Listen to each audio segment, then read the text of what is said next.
Hello and welcome to the Meraklis Being series. I'm your host and self awareness coach Shweta Shibraman, and this is a show where we discover, learn, and implement lessons from others' life journeys. Others who I believe epitomize Meraklis in its truest spirit. Individuals who live life to the fullest, who worked hard on themselves to be where they are, and who are passionate in what they do. Today's speaker is Aditi Surana, a behavioral analyst and a high performance coach who's passionate about helping individuals be the person they most want to be. In her words, she's insatiably curious about human potential. So you can imagine my excitement in having her on our show. So let's dive in. Hi, Aditi. Welcome to the Miraculous Being Show. So glad to have you here. You. Thank you so much for having me over to your show. I was going through your website and going through other guests who were there. You've been doing such a good job. Thank you. Endeavor to find more work in progress humans and share their stories. I think there's just so much to learn from each other. And we So need glad to all of have. this, all of us need stories like these, right? Like we just want to make sure that it's not the celebrities, it's not like the crafted mythological stories always, but like real life stories. So, yeah, thank you. Absolutely. We've been fed the happily ever after for so long, right? Like we forget that there are struggles in between. Of course. Yeah. So beautiful. And I think the perfect starting point would be where you started sharing your story with me, which was at 19 when you had to make the tough choice of following your passion without the support of your father. Curious, what gave you the courage to go after what you believed then? I was having this conversation with my best friend last night, and Mhm. we were talking about this whole idea. And people generally, when they hear my story, they think I had some sort of courage to make that choice. So for our listeners and viewers, I left my home at 19 because my father didn't agree with my career choice. And it feels that, as a girl in India 20 years ago, to be able to do this and to find your ground and in a career that nobody had ever heard of, which is about being a behavioral analyst, being a graphologist, which means I study personalities based on handwriting, which is such a weird thing. It still is, but that time it was way more. And wanting to coach people, so all of this was unheard of. And my father's anxiety, if I put myself in his shoes today, I absolutely get it. Like, he was right, he was correct, he was just being a kind father who said, no, you can't be spoiling your life, your entire career. But it wasn't a choice. It wasn't a matter of courage. It was a matter of an obvious choice. When you know in your heart something that is so palpable, that is so real, it is there's no choice in your mind. You just jump, you just do things because that's the only way out. Otherwise you would die staying in a small space, which is is right and is correct according to other people, but in your heart you always have that feeling that no, no, no, no, I can't do this. So I think it would have been more courageous to stay locked, only because I wanted to confine, and it was freeing and easier to do the difficult choice because it was the choice in your heart. So, Oh, that's so beautiful. And I love how you say that, you would have needed more courage to stick around in that path. and And I feel so like I think all the people who are not choosing themselves, not choosing their dreams, not choosing their, I always feel I call them high performers because being a high performance coach, I'm always studying people who do something to claim who they are and how they are, and whether the world agrees with them or not. And I see people every day making choices which are difficult. Choice to choose to be a mother over being a career woman, choice to be in a relationship because it would affect everyone else if you break out of that marriage. Now these choices are extremely tough, and people who make those choices are are heroes in a different way. Like, we don't celebrate them enough because many people are meant to do that because of societal norms and whatever, but every day is tough. And I'm sure you and I have been in those positions where we chose to give ourselves away because we wanted to be there for the other person, be in that relationship. We were scared, and it's not fun. It's like dying every day. So Yeah. Absolutely, absolutely. I think in our day and age where we villainize the 9 to 5, or yeah, so I often say that, we keep villainizing the 9 to 5, but 9 to 5 equally has its place. And it's also more about knowing what you want to do, right? That palpable excitement that I can still feel right now as you share that story that you felt when you were 19, right? It is about having that excitement in your day to day life, no matter what you path you choose. And mindsets and correct mindsets are not about what you do, it's about how you do it and what you feel when you do it. So being a mother, if that makes you the happiest person in the world, that is your calling, that is what you must do, and nothing else. Like I have a friend, she has two kids, and she's like, I'm gonna miss being pregnant. And I looked at her, I'm like, what? She's like, yeah, I love that whole phase so much that I wouldn't mind considering being a surrogate mother, just because I like the whole feeling of carrying a baby. And women don't talk about this often, right? Women, like, generally we are like, no, no, no, I'm very practical. So there are these ideas of what is correct and incorrect. And today we have different ideas. I believe 20 years ago we had different ideas. But I have a problem with ideas being defined by other people and defined ideas.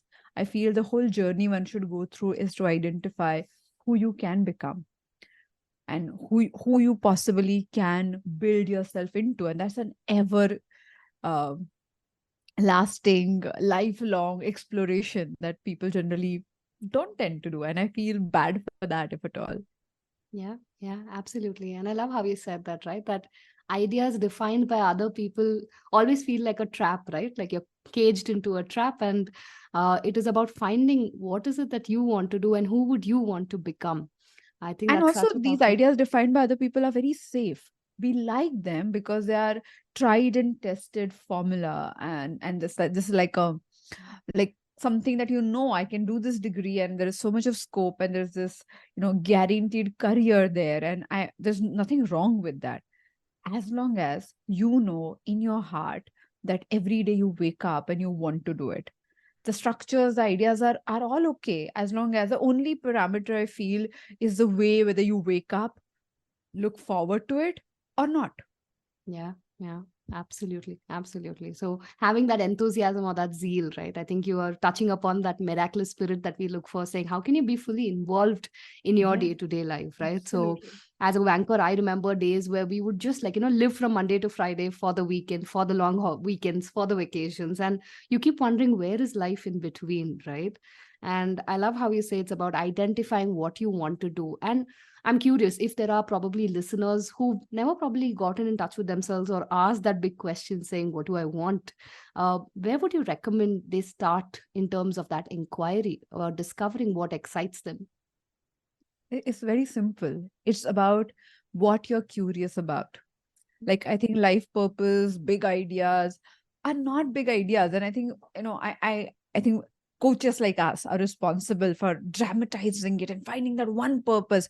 I don't understand one purpose. I am so passionately interested in five things that I'm professionally trained to do. I'm professionally trained to be a yoga teacher, obviously a coach and a behavioral analyst. I keep training myself to be an artist, which is a visual artist, and I keep painting. I'm an actor, so I think that's a very, very important part. I cook and I got trained by some chefs. So I feel like the curiosity and that ever evolving journey of excitement is what one should begin from. And you may think, oh, but how will my curiosity turn into a career? It may or may not. But I must tell you that many of my coaching analogies got refined when I learned how to cook just 5 years ago. Because while cooking, like, and I remember this example, people who are new to this, they can relate. But I was like thinking about leadership, and I was trying to learn how to get your curd right. In Indian cooking, we use a lot of yogurt, right? So the curd, I want to get it at home and I wanted to make it fresh, organic. So I'm like, how do I get it right? And I was thinking that there's one spoon that we use to make the curd, which you put into little warm, lukewarm water or lukewarm milk. And when you keep it and you stir it and the proportion is right, then the entire bowl of milk turns into curd. And I felt that's exactly how leadership works. One leader who has an inspired idea goes to a group of people who are lukewarm. They're not cold, they're not uninterested, they're a little lukewarm to the idea. And then one person can be an influencer for everybody to turn towards that inspired idea. And I feel that's leadership. But I learned that while cooking. So you don't necessarily have to figure out. I've never told this analogy ever before in public, but yeah. So, but that's how you think, like you evolve in your career when you're following that curiosity. And when you keep picking up moments of what makes me curious, what brings that smile on my face, what is that one thing that when I'm challenged, I feel happy about, not sad, not stressed. And if you're a banker, if you're an employee in any organization, there are parts of your work that do that for you, not the whole career, but there are parts of your work. And just ask those really important questions. Which parts make me alive? Like, I'm dyslexic and I genuinely struggle with paperwork, time management, a lot of like I like sequencing things is not my thing. But I know to be a coach, I need to create a structure that other people can follow. So I got help from someone else to help me build the structure. Once that structure is built, now I follow that structure, other people follow the structure, but that gave me space, that uninteresting part gave me the room to do the interesting part. But if you don't know what is interesting for you, you'll always compromise and you think, oh, I have to do this and I have to do that, and nothing you have to do. Beautiful. Thank you for calling that out. I think as a coach, even I'm scared to use the word purpose because there's just so much pressure on finding that one single calling.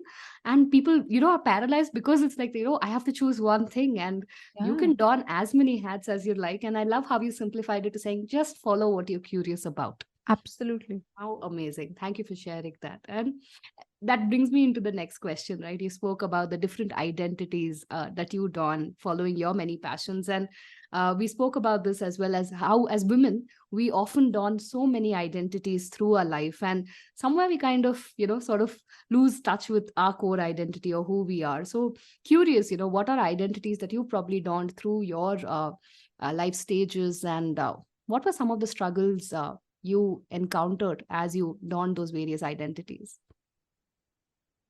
So I feel my biggest struggle of uh, what made me into this career and all of it is I didn't know I'm dyslexic growing up.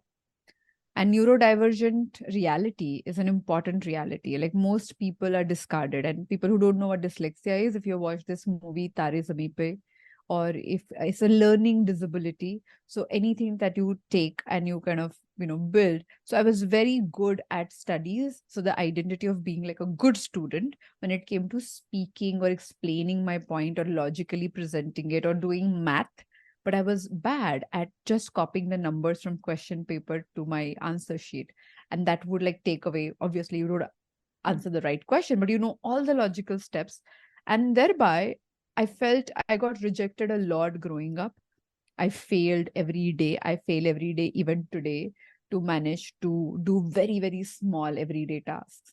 And when you have that part of you in our education system, it can hamper your self esteem a lot because every teacher is like red marks on every question answer sheet, like, you're constantly called out for not following the rules. And I almost bought it. And when our identities are formed when we're very young, technically till we are 14, and without interventions and deep work, you can't change how you look at yourself. It's like a program that people carry throughout and they keep repeating itself.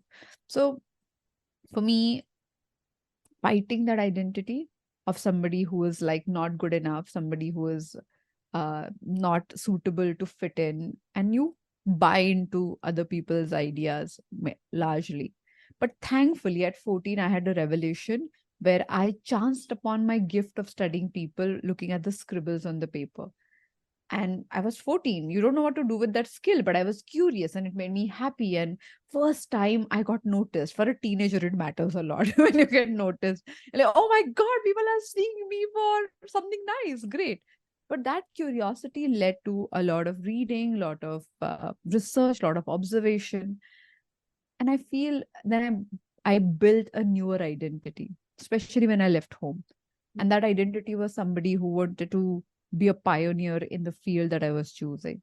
And then it in my mind, the story changed, the track changed. And I said, if you, as a pioneer, you will obviously have challenges. All pioneers had it. And that narrative helped, that story kind of like every time I had a problem, I had a challenge, I looked at it and said, oh, this is the next level of adventure. Because of the stories I fed myself. So I feel sometimes our roles and identities become very daunting because of the social ideas that the identity comes with. Like, I used to be married and I went through a divorce, and I felt that phase was extremely difficult because I lost my father at the same time. So when two men, very close men of your life, just walk away, for a woman, it's like two shields walking out, right? And though my father didn't speak to me for 10 years, uh, your father is always your father. The father always holds that space, and he kind of shields you, and there's like an emotional support. And I felt I had to reinvent. So I always tell people that I started my life 3 times over. And when you do that, every time that happened, it was so beautiful because the person I built on the other side was a new identity. Right. So I feel all of us, especially women, when they go through, I've seen my friends delivering babies, and they transform, and they have the ability to transform, and they don't realize it. But what changes is your narrative about your life changes. Right, when you get married, many women change after getting married, and I changed. So I know, like, there's such a subconscious different narrative that you build. So we can do that by choice. We Yeah. can build that newer identity by defining and designing and crafting all the things that we want to create, and build the skills for it. Like, few years ago, I wanted to become, for the first time, a podcaster, content creator. Like, talking is what I do for a living, but being dyslexic, when if I am asked to speak grammatically correct, everything, it kills me. So I stayed away, though I had a skill for it. I stayed away from professionally being a content creator.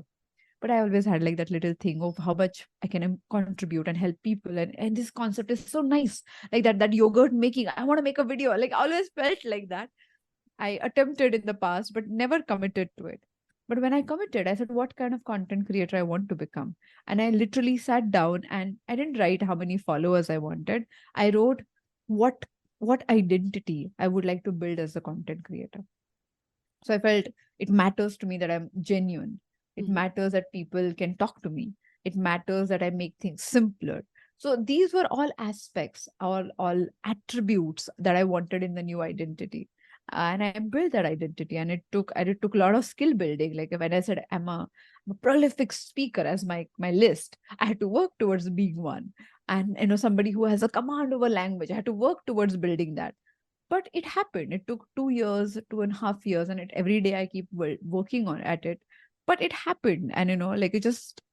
But building identity is a game. If you build an identity in your mind of a high performer, you would start looking at the same situation differently.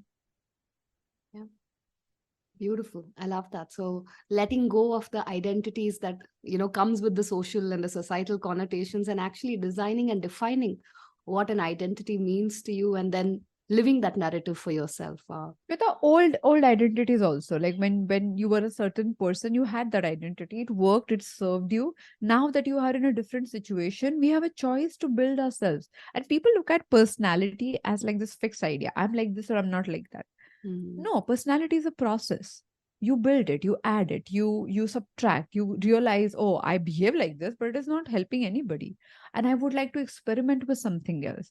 That process, ever evolving process, is what personality is. You carry that as a space holder, and not as a fixed idea. Yeah. Yeah. I love that. Personality is a process. And I can link up to the work that you do in the mindset and everything now, because that's where all of this comes in, right? Because our mind Exactly. can allow, kind of put us in a small box and allow us to keep playing only there, or we can dream big and actually explore what's out there.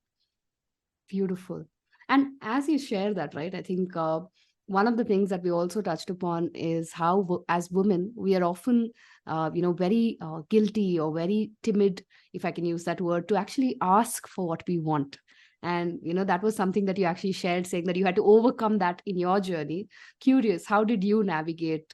that not wanting to ask for more or playing it big?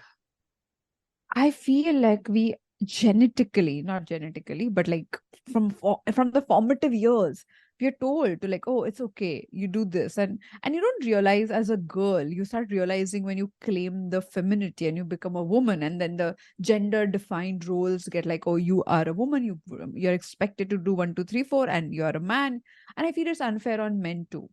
Like they're very like if, as a 27, 30-year old woman, you still have the freedom to say that I don't want to be the provider or a complete provider. For men, that's not a choice. So I think as women, we also have to be empathetic about their struggles, because I see independent women, you know, claiming their spaces, but they're not realizing men are not trained to deal with us. It took many years for me to understand this. I'm like, oh, I want to become this person, but my people I dated, people I cared for, men in my life, including my father, didn't have any reference of how to deal with an independent child or independent partner, independent spouse. So we have to help them do that. It's our responsibility. The very moment we take responsibility that they don't know, not because they are being mean or they're being inconsiderate, they don't know because they don't know. Yeah. And even if they don't know, I want to claim my space, and that I can only train them to give me space if I start taking some. Mm. Right? It is like when people tell you you can't do something, and this is not your space. This is not that they're telling you that you don't have the power, the resources, you don't have the authority, the agency to be able to do it. And I feel, and it is true, you don't have the power. You earn it. You earn the power to be able to be in that room and say certain things. Like I feel one of the things that if women really want to claim their agency, they need to learn how to handle their finances. It's such an important thing. And I feel it's not my subject. I don't talk about it much. But as a woman, I unnecessarily felt dependent on men because I thought I don't understand it. And the day I said, okay, how complicated it can be, how men who are not very bright, they must be dealing with it in life. And I said, wait, it can't be that complicated, right? Like it is a system made for everybody to invest so that the economy can run. So it can't be that complicated. And the very moment I had that mindset shift, Shweta, I sat down and I read books and I spoke to people and I got some advisors on board and I spoke to my CA friends. And I realized it's complex, but it's also not that complex, right? It is complex because they want to charge us for solving that complex problem. So it has to be complex so that we feel it's complex and we rely on someone else. But when you realize that my power will come from my true independence, and I feel every woman must do whatever it takes to find her true independence. And I'm not saying money is everything, but the world that we live in, it plays an important role, unfortunately. So most of the people I work with are men. Like my clients who are leaders, they're men. And I wish it becomes 50-50 soon where women become leaders and I can coach more women in leadership position. But when I look at these men and when I understand their perspective, they have no clue what your struggle is. It's not that they're being ignorant, they are like, they have no clue about it. So you will have to state it, you'll have to define it, you will have to, like a child, certain things have to be fed, but you have to know that it matters to you. Like if a man is disrespectful and if a woman doesn't straighten the matter, then it is on her. Yeah. She's giving him permission to treat her like this again. So I think that if you ask me something how I dealt with it, I think I trained myself to be fierce and intimidating when it comes to men behaving stupid. And thereby, when you ask and they just make this like, oh, how can you ask kind of a look? I learned to give that look back. Like, how can you question me asking for it? Mhm. It took some training, but when you make them uncomfortable for making you uncomfortable, that's the first step. And then there are further steps where you continue to repeat and then people back off. And it's not about men or women. When somebody is assertive and when they believe in what they want, people learn to behave. It takes time, but it's up to you. Absolutely, absolutely. I think it goes back to the whole point of personality being a process, right? That who we are is not really fixed, so we can actually change and be assertive and really ask for what you want, right? I love how you said that to really make that space, we have to claim it first, right? That this is our space and we have to take it and, And then women are communicate. Shaktis. Sorry. No, no, please go Sorry. ahead. No. I think women are Shaktis, right? Like they are like phenomenal. Like I feel they have so much of power. It's only that damn programming where you're fed that you can't ask. Like we really have that. And I'm not saying this as a woman. I'm like, I love so many women who are like these, path breakers, and then they created history. But these women just claim the space of their strength, and all of us have it. It's almost like a center that we have. We just don't activate it. Absolutely, absolutely. I think it's about, sort of awakening to our own true power. And I think it comes from peeling off that layers of conditioning, right? Saying, this is not us, this is not us, this is not us. Like, I love the whole yogi concept of neti neti, right? Keep saying no, no, no, till you find, oh Mm. my God. And then you realize that it's undefined. You can choose how you want to mold it, like you're, shaping clay. And you can keep changing that over a period of time as you discover more parts to it. But I think it starts with recognizing what you want and asking for what you want, So and true. only then will you be able to create that space. I love how you said that you have to be assertive and have those unpleasant conversations, and it'll be uncomfortable in the beginning, but you kind of have to go through that process of discomfort till people around us understand that, okay, this is who she is, and kind of make space for all of us, right? All parts of us, not just one tiny acceptable portion of who we are. I'm getting goosebumps as you say this because when one woman breaks the ceiling and goes on the other side, we all do. And I'm grateful to all the women who did it, and we have the precedence of those women. It's coming. I'm thinking about my father. He wanted to name my younger sister Savitri, and it so happened eventually she was named Manjari, but he wanted to name her Savitri because she was born in the Savitri Bai Phule year, and Savitri Bai Phule was one of the first women to start a school, and people in Pune, you know, threw food garbage on her. She used to carry an extra pair of sari, go into the school, change it, and teach the 8 girls who showed up. But if she wouldn't have done it, right, we wouldn't have been here in this country. So sometimes you have to be Savitri Bai Phule, and you have to take the brunt for women who gonna follow you. But and I've been in that position at times, and I feel it's worth it. It's worth it for not for others, but it's worth it because what you tell yourself. Many times the messaging that we give ourselves that I don't think I can do it. And that messaging might happen in very small everyday situations. And if at all, if I want to train anybody to build the mindset, I would say go hit the small issues where you doubt yourself.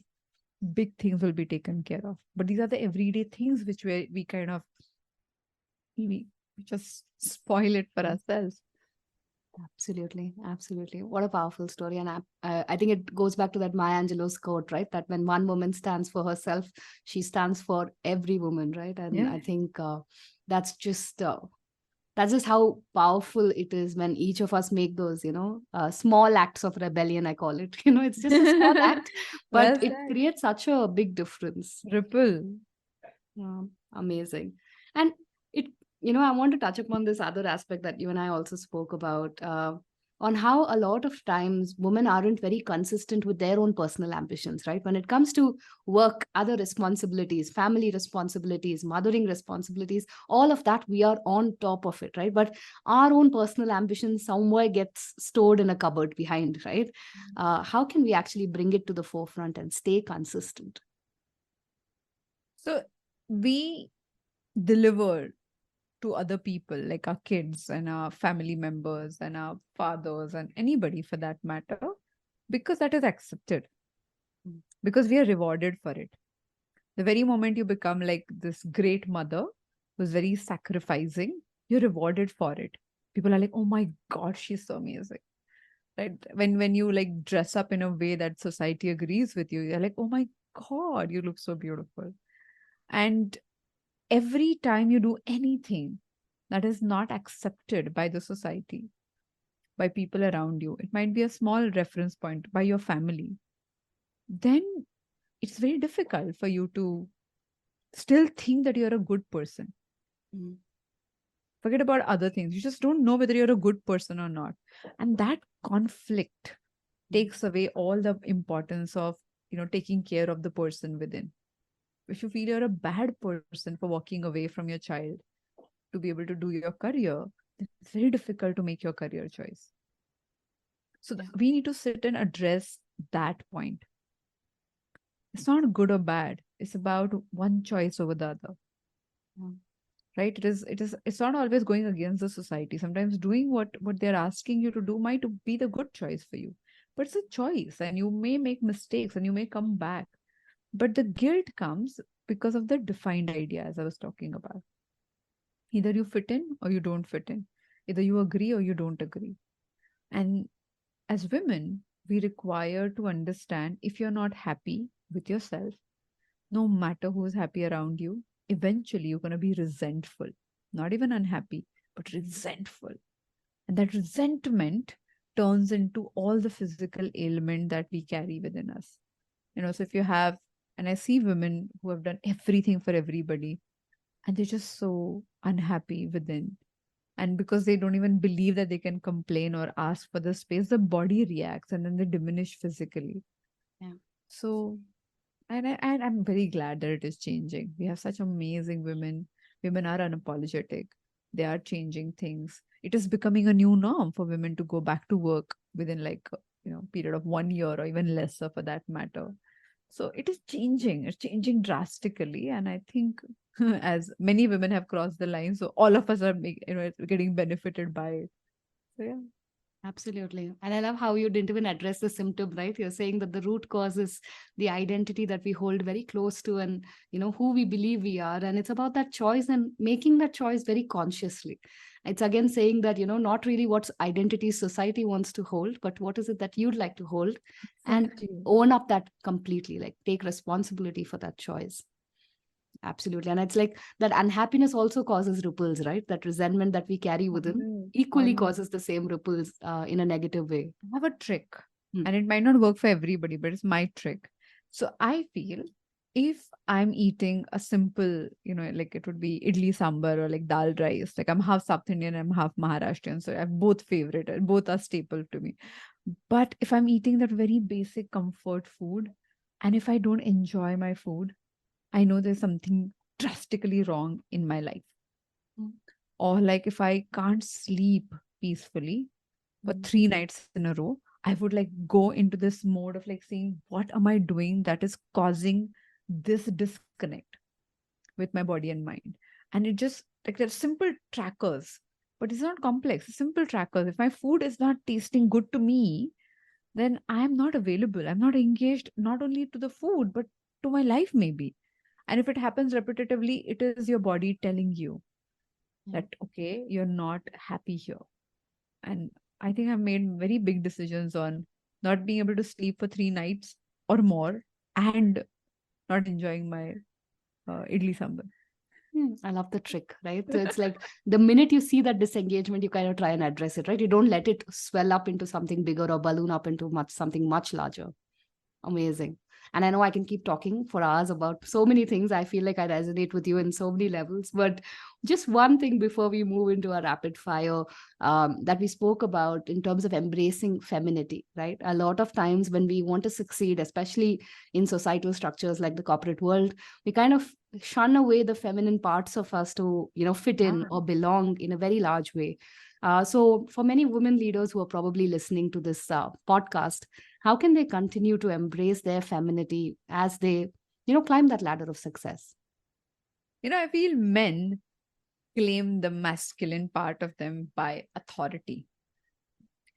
What women haven't figured out, I feel, especially when as they go up, fitting in for them is receiving.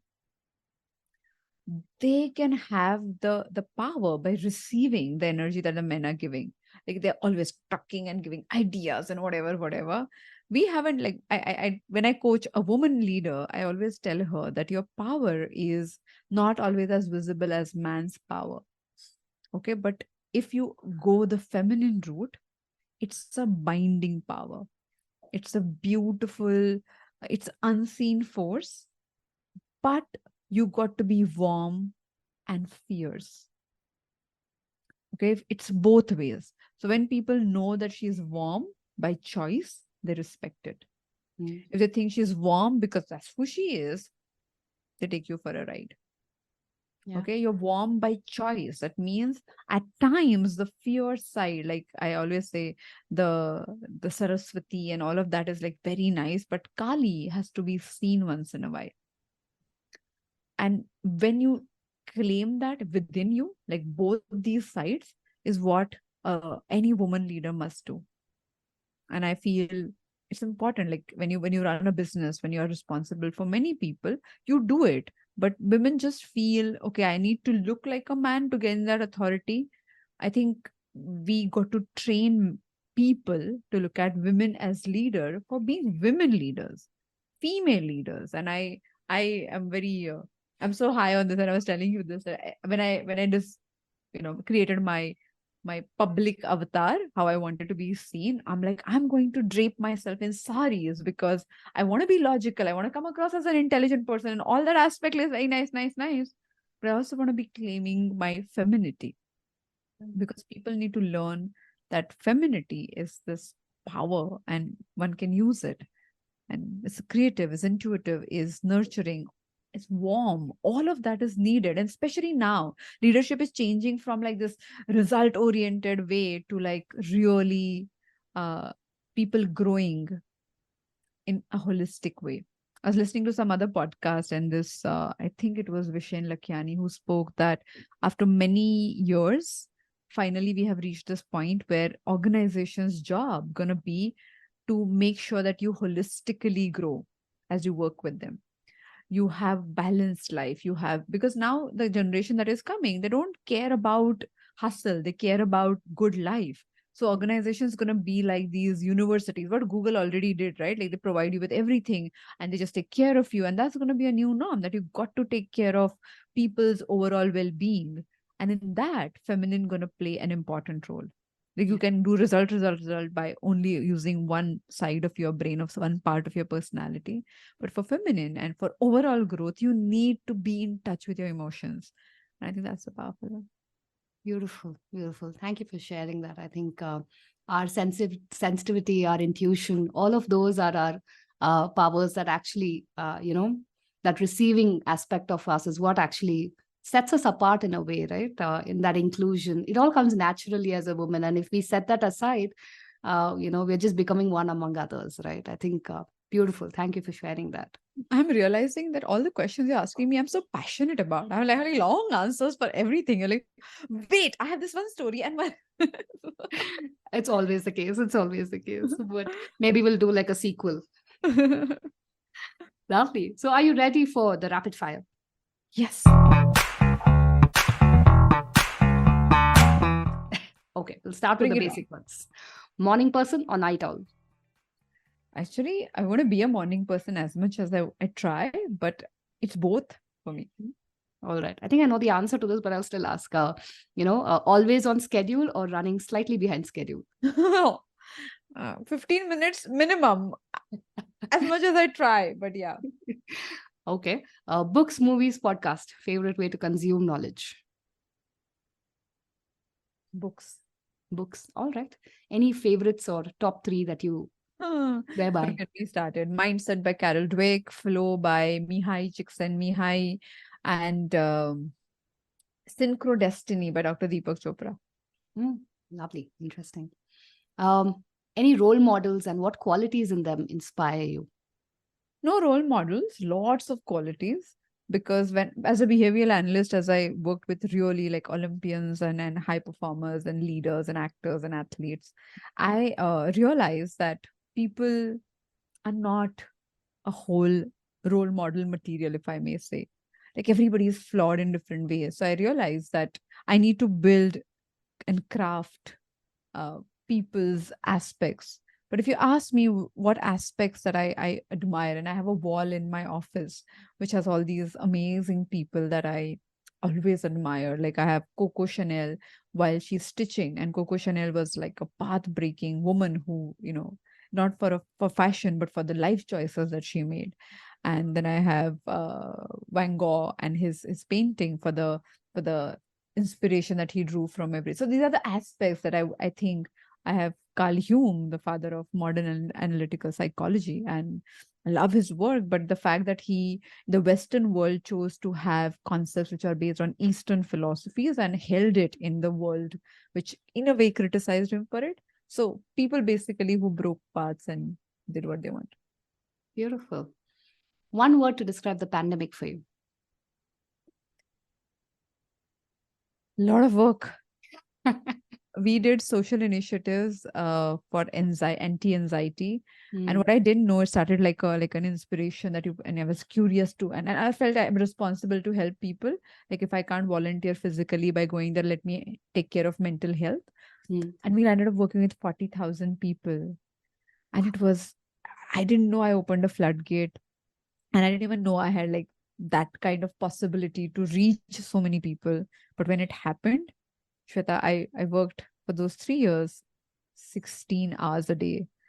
And I only worked. Like I didn't think about it. Like I created a program, and I was writing a book, which I gave away as part of that training I created for 21 days for people.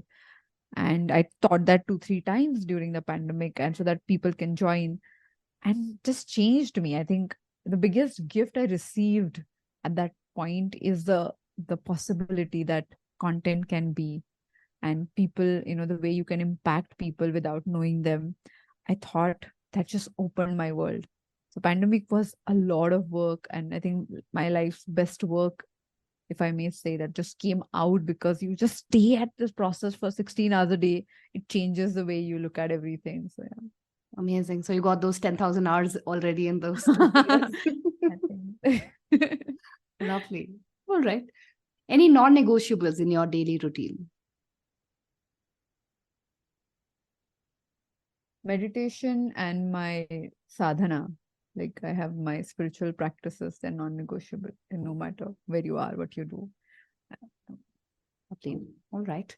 And one thing you wish you knew when you were younger?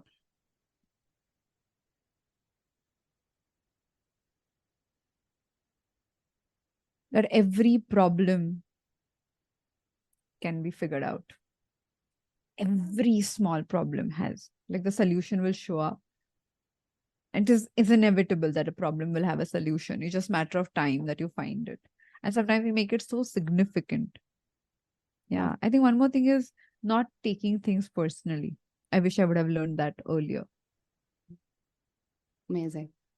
And if there's someone who's just getting started on their self-transformation journey, listening in, what would one advice be that you'll give them? Work at it every day. It's not something that's gonna get done ever. So when you make the room for it, work at it every day. So it's like physical fitness. You can't have your body in shape if you're not at it every day. And we go on a vacation and we forget about it. Great. You went off the track. Now come back and work at it every day. And then you will have some great days and you're like, oh, I think I got it. Great. It's not going to stay long. Work at it every day. So I think just, and the very moment you make that commitment to yourself, you will find people, you'll find messages, you'll find podcasters like Shweta, you'll find so many things that would surround you to be able to continue that journey. But you have to make the commitment, and no one else can make that for you. Absolutely. Yeah. Work at it every day. And if there's one thing listeners should walk away with after our conversation, what would one takeaway be? You're flawed, and accept it. The very moment you start fighting being flawed and you want to be perfect, to be accepted, loved, be a high performer, be talented, the very moment you say, oh, I can't make any mistake, I can't do this, then you will just kill yourself and you will be in that one spot for a very, very long time.